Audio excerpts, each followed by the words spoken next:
বিসমুল্লাহির রহমানির রহিম।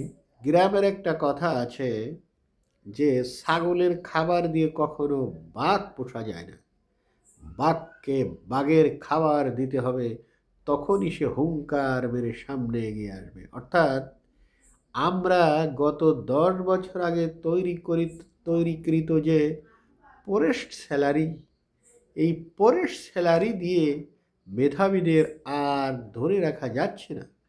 যত দ্রুত সম্ভব নবম পে স্কেল বাস্তবায়ন করে মেধাবীদের দ্বারা দেশ সেবা করাতে গেলে অবশ্যই তাদের উপযুক্ত সম্মানী দিতে হবে, না হলে মেধাবীরা পাচার হয়ে বিদেশে চলে যাবে। সেই জন্য যত দ্রুত সম্ভব নবম পে স্কেল বাস্তবায়ন করে মেধাবীদেরকে এই দেশ সেবায় সুযোগ প্রদান করতে হবে।